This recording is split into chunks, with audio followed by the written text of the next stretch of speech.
We'll now take a look at the concept of curvature. And curvature, it's a word that is used a lot, especially when you're talking about curves, for instance, in pre-calc or even calculus. You use the word curvature, and maybe you use it without knowing the precise definition of curvature. Well, our goal now is to give a precise definition of curvature and determine how can we compute it, right? So how can we compute it for these vector functions? So to give you an idea of where the definition comes from, or at least one definition of curvature, the one that we will use, look at these three curves. So here is one, and I'll just indicate the direction there. So there's one curve.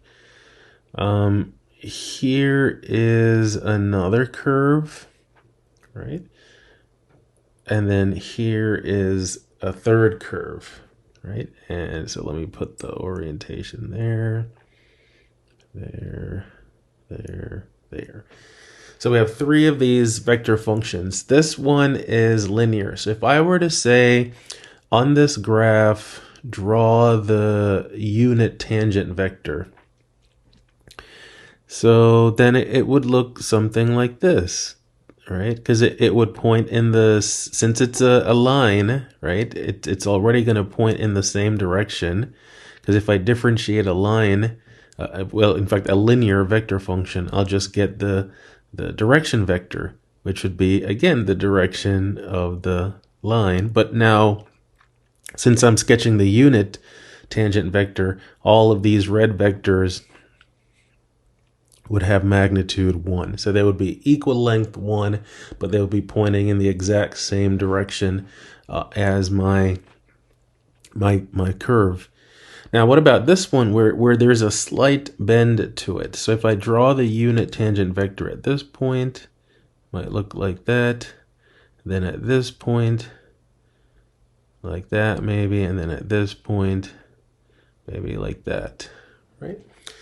So if you look at this, as I move along the length of this curve, and I were to ask you, how much change do I observe in my red vector? Well, let's think about it. The length the length certainly doesn't change, since these are all unit vectors. And since they're pointing in the exact same direction as my curve, or in this case, my linear vector function, then there's no change in the direction either. So in this case, the magnitude and the direction remains the same. So there's like zero change in my red vector. Along this curve that where there's a slight bend to it, now I can see that as I move along the length of this curve, as I move along the arc of this curve, I see there is a slight change in my unit tangent vector. So for instance, this tangent vector, unit tangent vector, is pointing in this direction, and then this one in this direction, and then this one in this direction. So there's a slight change to it. Let's do the same thing along this one now, where there's a great bend. There's a great bending that's occurring on this curve. So if I plot the unit tangent vector here, looks like that. If I plot it here, looks like that. If I plot it over here, looks like that. Now, if I were to ask you, as I move along the arc of this curve, how much change do we see in the unit tangent vector? You would say, man, I see a lot, right? I see a lot, because here I move, my unit tangent vector is pointing in this direction, but then as I move along, and I notice I don't have to, my arc length doesn't have to change much for me to see a great change in the direction in which the unit tangent vector is pointing. So like at this point, it's pointing in this direction, and I just move, a relatively short distance along the curve, and now it's pointing in a completely different direction. This, as I move, again, not too much more along the arc of this curve, this vector is almost pointing in the complete opposite direction as this vector, right? So we're going to use this idea of how much does my unit tangent vector change as I move along the arc length of a curve. That's what we're going to use to define curvature. And by that definition, lines should have zero curvature. And then if I were to compare the curvature of these two curves, then this one would be more curved. So this would have a greater curvature than this curve, right? So lines will have zero curvature, and then anything where there is some bending to it, it will have a positive curvature. And the more positive, the larger the positive number, the greater the curvature. All right, so that's kind of the idea behind it. So now let's put some symbols to it. So first, we're going to write out a phrase that gives a definition of essentially just formalizing what I'm saying. So suppose R is parameterized, right, by arc length. So in other words, we're using the length of the curve as the parameter. So this is why I could say, like, as my arc length increases, right? So from some fixed reference point, as my arc length increases, at what rate does my unit tangent vector change? Does it not change at all? Does it change dramatically, right? So suppose R is parameterized by arc length and is smooth. So I don't want any kinks in my curve, right? In this smooth. We define arc length. Not arc length. We define curvature. We know what arc length is. We can find arc length. We define curvature as the rate, or let's say the magnitude. Actually, let me fix this.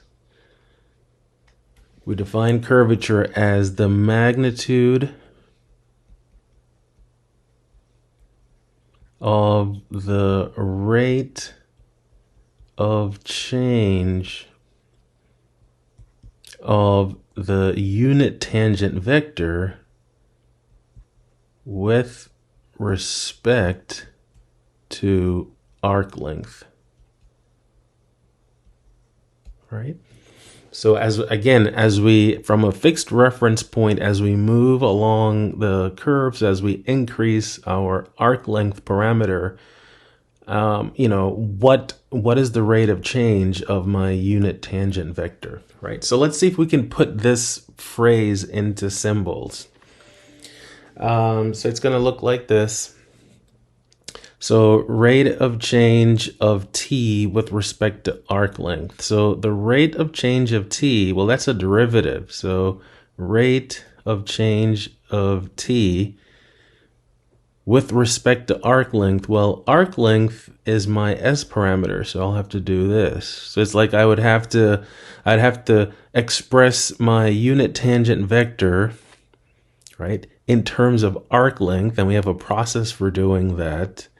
And then it says the magnitude of that rate of change. So how big is this? That's how we get a number out of it, right?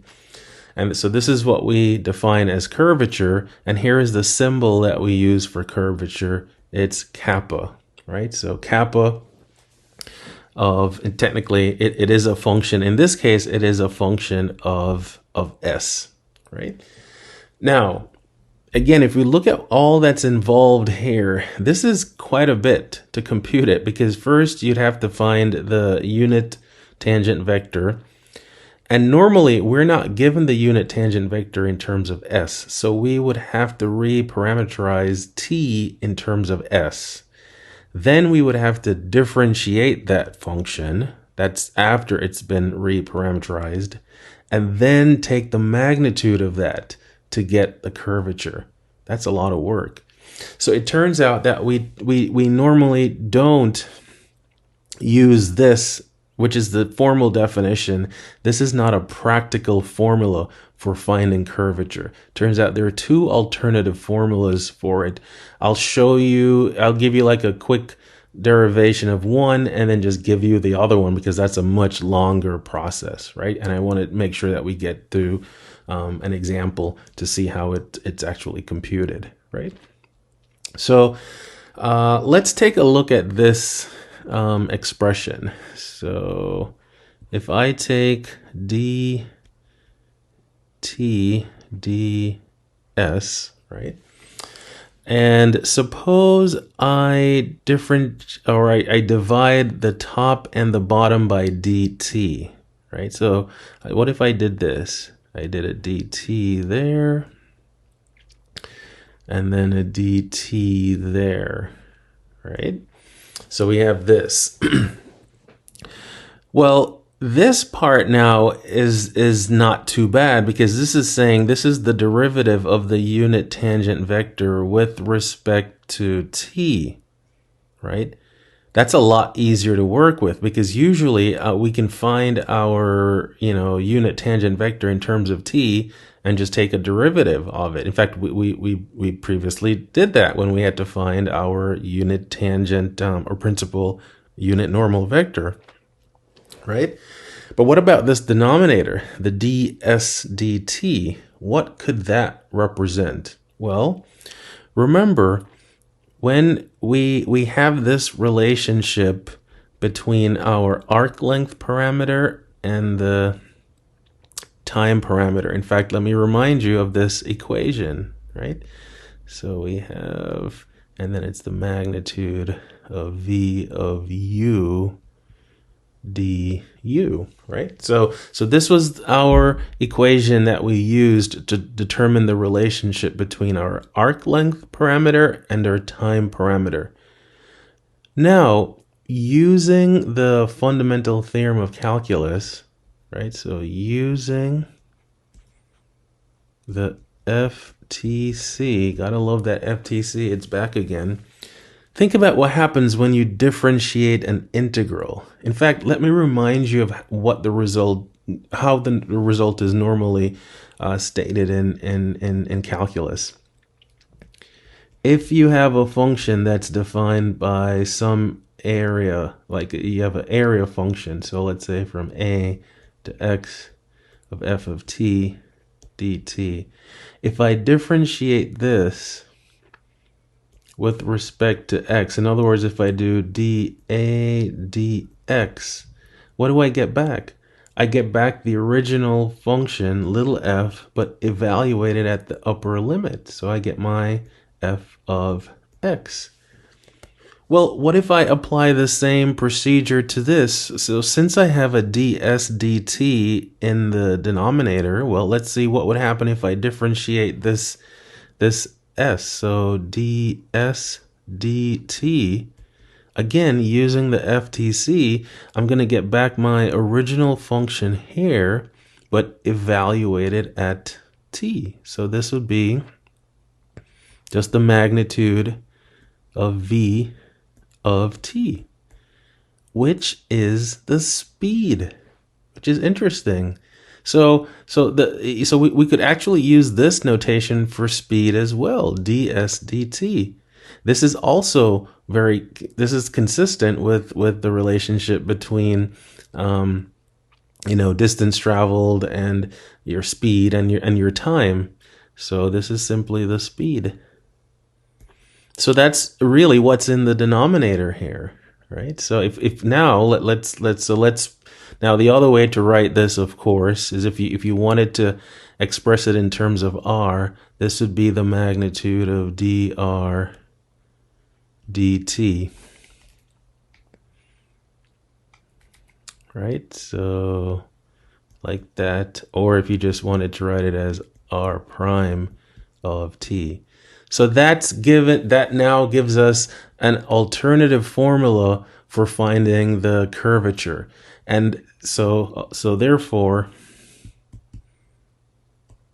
kappa can now be written like this. It would be the magnitude of, let's look at it. In the numerator, what do we have? It's the derivative of our unit tangent vector. So I'm going to write that here. So I'm just going to write it as t prime of t. And then divided by, well, what do I have here? The magnitude of r prime. So if I put my r prime there, like that. Now, what's nice about the magnitude is I can take the magnitude of the numerator and the magnitude of the denominator and get the required result. So I can write it as the magnitude of the derivative of my unit tangent vector divided by the magnitude of just my derivative vector, my tangent vector. So r prime of t. So these are all vectors. These are vectors. That's why the magnitude makes sense. So this is one formula now. So just with a little bit of algebra and then again using our FTC, we can come up with this alternative formula for finding the curvature. So this is one result. Let me go ahead and circle this, right? Now, it turns out we could do a little bit more and use not just the unit tangent, but if we use the unit normal and the unit binormal and a lot of work with cross products, we could come up with yet an even, I guess some people look at it as a simpler formula for curvature. So another formula for curvature, and that one I won't derive. Again, it's a very lengthy process. Another formula for curvature is, and this is the most commonly used formula because it expresses it solely in terms of r, no other function, but there are a few derivatives. So in the numerator, you have r prime of t crossed with r double prime of t, right? And then in the denominator, you have the magnitude of r prime of t cubed. So that's basically your speed cubed. And that this is another formula for curvature. And this is the one that, as I just stated, this is kind of the default. Most people just default to this calculation because once you have your vector function as a function of t, then you can simply find a first, second derivative, then you do your cross product, and then you have two magnitudes to compute, and then you set this expression up. All right, so let's do an example of this, and I'm going to do an example from R2, and just to and I'll use this example to illustrate an important idea with regards to the cross product. Right, so let's do this. So let r of t be equal to e to the t squared, right? So this function, right, is the curvature greater at t equals 1 or t equals 2, right? So here's our curve, right? Here's the x component, here's the y component, and the question is the curvature of this curve greater when t is equal to 1 or t is equal to 2? Okay, So first thing we have to do before we can figure out where the curvature is greater, well, we better find the curvature. So I'm going to be using the latter of our formulas. So this one right here. So let's write down the first and second derivatives of r. So r prime of t, that's e to the t 2t. And then r double prime of t, that's equal to e to the t and then 2, right? And let's now do our cross product. Now, you might say, well, how am I going to do the cross product when I have vectors with two components? Well, the thing is, since this is a curve in the xy plane, right? It's in R2, then what we can do is we can assume that the z component is 0, right? So in R2, z is equal to 0 because anything in the xy plane must have a z component of 0. So when we go to set up our 3x3 determinant, we're going to add the 0 component for both of these, right? So essentially, it means I can write r prime of t as e to the t, 2t, and 0, and then r double prime of t can be written as e to the t, 2, 0, right? So then let's set this up. So r prime of t crossed with r double prime of t. Let's set up our I, our j, our k, and then we're going to put the components of r prime in the second row. So e to the t, 2t, 0, and then the components of our double prime in the third row. So we have this. Now, look at what's going to happen because we have these zeros here. Let's write down when we do our cofactor expansion. If we block out the first column in the first row, look at what we're going to have. 2t, 0, 2, 0. That will be times I. And then we're going to have minus. When I block out the second column in the first row, I'll have e to the t, 0, e to the t, 0, times j, and then plus, when I block out the third column and the first row, I have e to the t, and then 2t, e to the t, and then 2, right? So let's do this, and then this is times k. So what happens with the first two determinants is that we have 0 components, because we would have 0 minus 0, I, and then minus, and then same thing, 0 minus 0, j. It's only until we get to the third component that we get a non-zero expression. So we have 2 e to the t, and then minus 2t e to the t, and then k, right? So let's see. So the cross product here is the expression 2 e to the t minus 2t e to the t, right, k.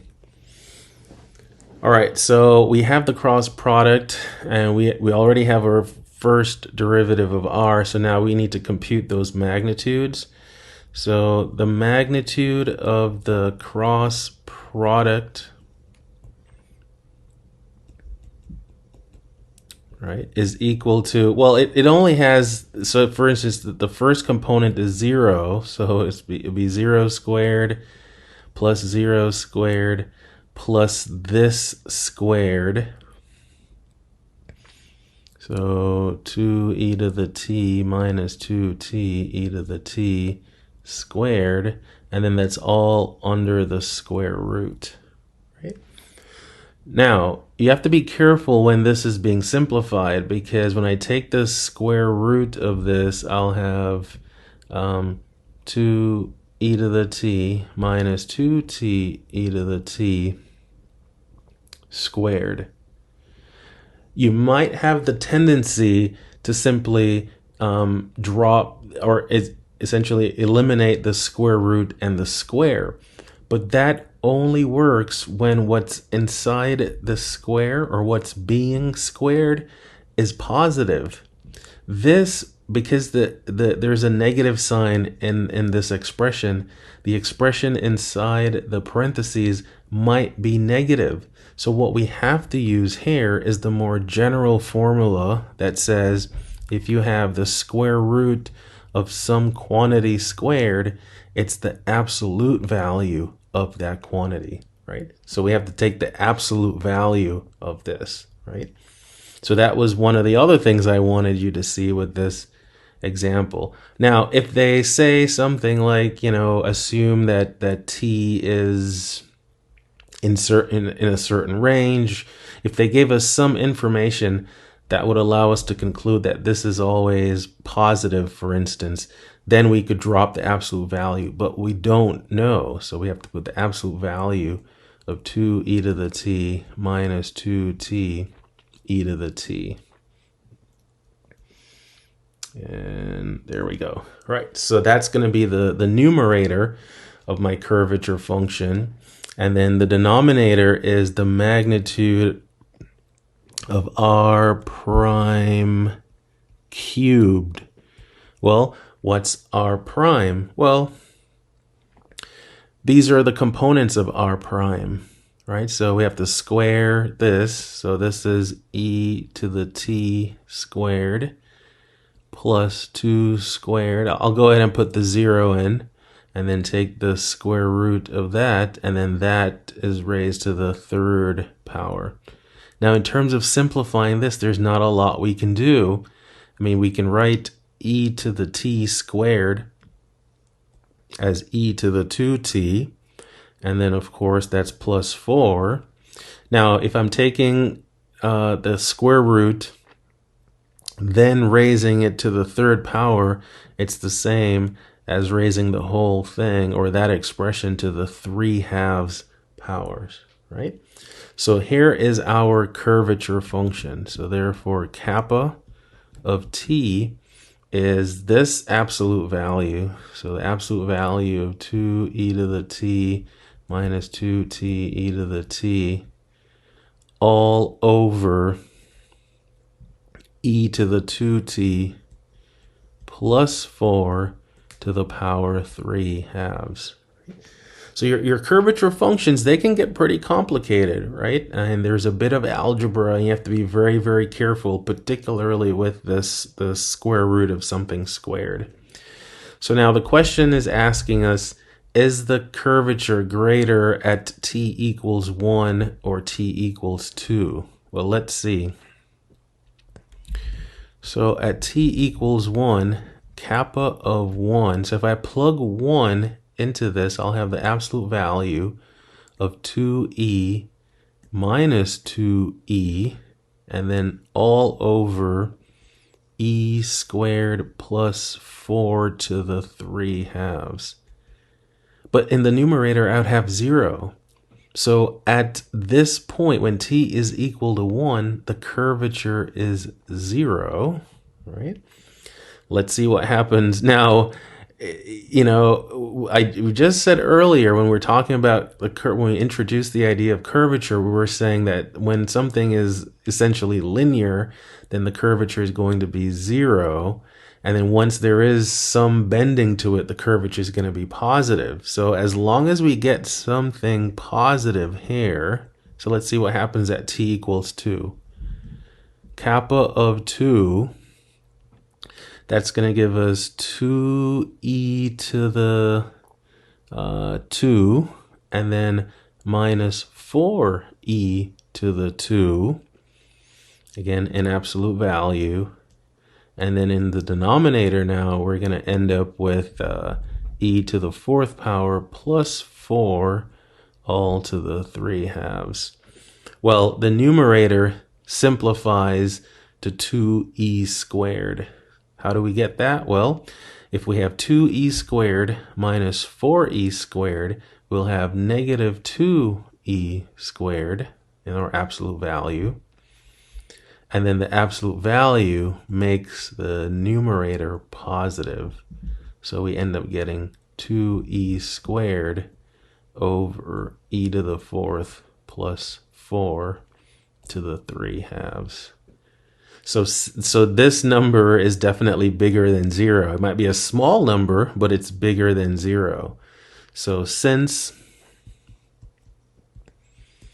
kappa of 2 is greater than kappa of 1, the curvature of R is greater at t equals 2, right?